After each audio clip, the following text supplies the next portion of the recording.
Olá, pessoal, tudo bem? Aqui é a professora Gisele Alves para mais uma aula pelo Conectando Penal.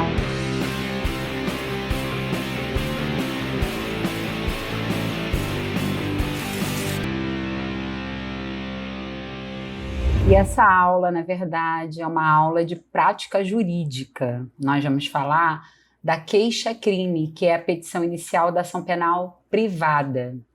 Se vocês estão acompanhando o nosso canal, vocês devem ter visto que há algum tempo atrás, se eu não me engano, em setembro, nós já postamos um mapa mental teórico falando sobre crimes contra a honra, calúnia, difamação e injúria. Nós fizemos uma boa distinção entre essas três infrações, que são infrações que, em geral, se procedem mediante ação penal privada, né? Ou seja, se procedem mediante queixa. Em geral, em regra. Ontem, mais precisamente ontem, nós postamos também um mapa teórico sobre a ação penal nos crimes contra a honra. Se vocês pararem para dar uma olhadinha nesse mapa teórico, a gente faz um mapa bem completinho sobre a ação penal nos crimes contra a honra, né? Que não é só ação penal privada, né? Os crimes contra a honra não se procedem só mediante queixa-crime, né? Nós temos várias espécies de... Nós temos várias situações em que os crimes contra a honra podem se proceder por outra ação que não a ação penal privada. É o caso, por exemplo, dos crimes contra a honra do funcionário público, é o caso, por exemplo, dos crimes contra a honra do presidente da República, que se procedem mediante requisição do ministro da Justiça, que é a ação penal pública condicionada à requisição do ministro da Justiça. Inclusive, esse assunto foi pauta há pouco tempo, né? Está sendo pauta ainda na problemática, na questão, na contenda que ocorreu entre o Felipe Neto e o presidente Jair Bolsonaro, em que Felipe Neto está sendo acusado de calúnia contra o presidente Jair Bolsonaro, e aí tem toda uma questão envolvendo se tem calúnia, se não tem calúnia, porque envolve a Lei de Segurança Nacional. É até uma discussão que a gente pode fazer mais à frente no canal. Mas o objetivo aqui, né, então vamos voltar para a aula de hoje, é discutir essa peça, a queixa-crime, que é a petição inicial da ação penal privada. Nós vamos discutir os requisitos de uma queixa-crime, né? Os requisitos para se elaborar uma queixa-crime. Não a queixa-crime como peça acusatória, tá? Como petição inicial da ação penal privada subsidiária da pública, mas como petição inicial da ação penal privada exclusivamente privada ou personalíssima, tá? Então a primeira coisa que a gente precisa saber é que a queixa é a inicial acusatória da ação penal privada, tá? Ela é oferecida ao magistrado que vai fazer o juízo de admissibilidade e ao fazer o juízo de admissibilidade vai receber ou não vai receber essa queixa, ok? O artigo 41 do CPP, do Código de Processo Penal, estabelece os requisitos formais para a formulação tanto da denúncia, que é a petição inicial da ação penal pública, como da queixa, que é a petição inicial da ação penal privada, tá? Então, o que a gente vai fazer? Analisar esses requisitos do artigo 41 do CPP, tá? O primeiro requisito para elaborar uma queixa-crime, uma petição inicial de queixa-crime, é a descrição do fato com todas as suas circunstâncias. Vamos lembrar, na queixa-crime, o réu é chamado de querelado, tá? E a vítima é chamada de querelante. Então, lembre-se de uma coisa, o réu, que é o querelado na ação penal privada, ele vai se defender dos fatos que estão sendo imputados pela vítima, que é o querelante. Ele não se defende da tipificação jurídica que foi imputado, ele se defende dos fatos que estão sendo imputados, ou seja, ele se defende da narrativa dos fatos que estão sendo imputados pelo querelante, pela vítima. Então é muito importante que essa narrativa, ela abranja os fatos de uma forma bem completa, ok? A narrativa deve enquadrar a tipificação básica do crime, assim como as tipificações derivadas do crime. Por exemplo, fatos que possam constar como majorantes, fatos que possam constar como qualificadoras, ok? Se essa inicial acusatória tiver uma descrição fática, que é uma descrição fática que a gente diz que é deficitária, ou uma descrição fática ausente, essa petição pode ser considerada inepta, merecendo inclusive rejeição do magistrado com base no artigo 395, inciso 1 do CPP, tá?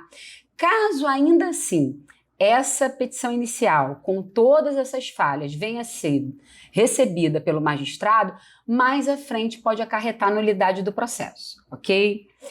Pessoal, não confunda uma petição inepta, tá? Que tem uma descrição fática deficitária ou ausente, com uma situação de uma petição inicial, uma queixa que traz uma narração sucinta dos fatos, uma descrição sucinta dos fatos, objetiva dos fatos, mas que foi suficiente, tá? Isso não é motivo para declarar a petição, a queixa inepta, ok? Cuidado com imputação genérica. Então, quando houver concurso de pessoas naquele crime, ou seja, a minha queixa-crime vai imputar um fato criminoso que ocorreu em concurso de pessoas. É importante que eu destaque a cota de participação de cada réu, de cada querelado. Qual foi o grau de participação de cada um, como é que se deu, para que haja a possibilidade de cada um exercer a sua ampla defesa e seu contraditório devidamente, ok? Segundo requisito da queixa-crime, a qualificação do acusado ou fornecimento de dados que possibilitem a sua identificação. Se os dados para qualificar o acusado, o querelado, o réu, forem incertos, nome, filiação, estado civil, endereço, pode-se usar outros dados que permitam a identificação dele, como características físicas, altura, sexo, idade, apelidos e outros dados relevantes, ok? Outro requisito formal para formular a queixa-crime, a classificação do crime, que é a tipificação legal, agora é a tipificação legal que o querelante está dando ao fato atribuído ao querelado, tá? Então, agora, não basta fazer referência ao nome do crime, tá? Eu preciso enquadrar legalmente esse fato que o querelado praticou a um artigo de lei, ok? Ou seja, eu pego esse fato e aplico um artigo de lei, defino um artigo de lei. Caso haja um esquecimento desse requisito, a maioria da doutrina entende que essa falha vai constituir uma mera irregularidade e não é fundamento para a rejeição da queixa, tá? Se o magistrado, pessoal, discordar dessa imputação, desse enquadramento legal que o querelante deu ao fato, o magistrado não pode alterar, sob pena dele estar se infiltrando num papel de acusador. Então, o máximo que o magistrado vai poder fazer é corrigir posteriormente esse eventual erro de tipificação quando ele for prolatar, quando for dar a prolação da sentença, ok? Outro requisito para fazer a formulação da queixa é o rol de testemunhas. Vale dizer que a prova testemunhal é facultativa, tá? Bom, o rol de testemunha ele tem que ser apresentado até a inicial acusatória, no caso aqui, até a queixa, tá? Depois disso ocorre a preclusão desse direito. Ocorrendo a preclusão desse direito, se o rol de testemunhas não for oferecido, o que pode ocorrer é o magistrado vir a ouvir essas testemunhas eventualmente. Tá? Então, ou eventualmente, o magistrado ele pode querer ouvir essas testemunhas, mas isso vai depender da boa vontade judicial, conforme está previsto no artigo 209 do CPP. Tá? Então, se não oferecer o rol de testemunhas até essa peça inicial acusatória da ação penal privada, que é a queixa, só se o juiz realmente, com base no 209 do CPP, quiser ouvir por boa vontade judicial dele, ok? E aí, endereçamento e pedido da queixa-crime, que é uma petição inicial, né? Primeira coisa, observação preliminar relacionada a endereçamento e pedido. Para eu fazer devidamente o endereçamento e o pedido, pessoal, eu preciso, desde o início, identificar quais os crimes que estão envolvidos ali.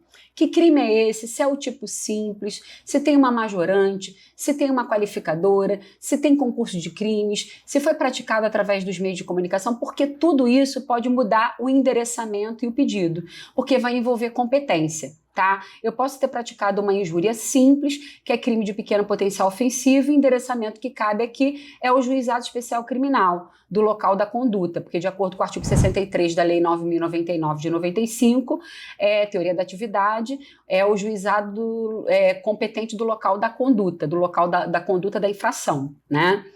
Agora, se essa injúria tiver em concurso de crimes com outras infrações, pode sair da competência do GCRIM e ir para a competência do juízo comum. Vai mudar o endereçamento. Então, eu preciso saber todas essas informações para fazer um endereçamento adequado, beleza? Aí eu vou ter que estudar as regras de competência, conexão, tudo isso, ok? Vamos falar mais de pedido agora. Com relação ao pedido, então vamos lá. Se a queixa for oferecida no GCRIM, é preciso, eu coloco no meu pedido o pedido de designação de audiência preliminar ou audiência de conciliação, sendo que isso já faz parte do próprio rito sumaríssimo da Lei 9.099 de 95, tá? Se a queixa for oferecida fora do GCRIM, por exemplo, em crimes contra a honra, mas fora do GCRIM, porque saiu da competência do GCRIM por algum outro motivo, não está na competência do GCRIM, vai para a competência, por exemplo, do juízo comum, os crimes contra a honra obedecem um rito especial, que está lá do artigo 519 ao artigo 523 do CPP. E esse rito especial prevê um pedido de audiência de conciliação no juízo comum. Então, eu vou colocar no meu pedido esse pedido de audiência de conciliação por causa desse rito especial dos crimes contra a honra, que está do 519 ao 523 do CPP. Peço também a citação do querelado, peço o recebimento da queixa, peço a oitiva do meu rol de testemunhas, do rol de testemunhas que eu arrolei, e, por fim, peço a procedência do pedido com a consequente condenação do querelado nas penas dos artigos tais que eu imputei ao querelado, né? Os crimes que estão previstos nos artigos tais que eu imputei ao querelado. E a fixação do valor mínimo de indenização, nos termos do artigo 387, inciso 4 do CPP, tá? Data, nome e assinatura. Por fim, para terminar, não se esqueçam que a queixa precisa vir com procuração com poderes especiais. O que é uma procuração com poderes especiais, professora? Nós vamos falar na nossa próxima videoaula. Então, hoje foi essa dica de prática jurídica. Quais são os requisitos formais para uma queixa, tá? E nós vamos, na próxima videoaula, falar dessa procuração com poderes especiais, que é muito importante, que tem que vir, né, anexa, né, que tem que vir juntada nessa queixa. Porque se não vier, se essa queixa não vier instruída com a procuração com poderes especiais, provavelmente ela será objeto de rejeição. Ok? Então é isso, pessoal. Essa foi a aula de hoje, uma aula diferente do que a gente costuma fazer por aqui, uma aula de prática jurídica. Aguardo vocês na nossa próxima aula sobre procuração por poderes especiais. Convido vocês para continuar nos acompanhando nas nossas redes sociais, o nosso Instagram, nosso Facebook e o nosso canal no YouTube. Quem ainda não se inscreveu, não perca a oportunidade. Todos os nossos conteúdos estão lá.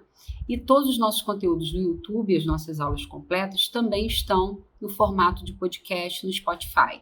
Aguardo vocês, grande abraço, tudo de bom, até a próxima.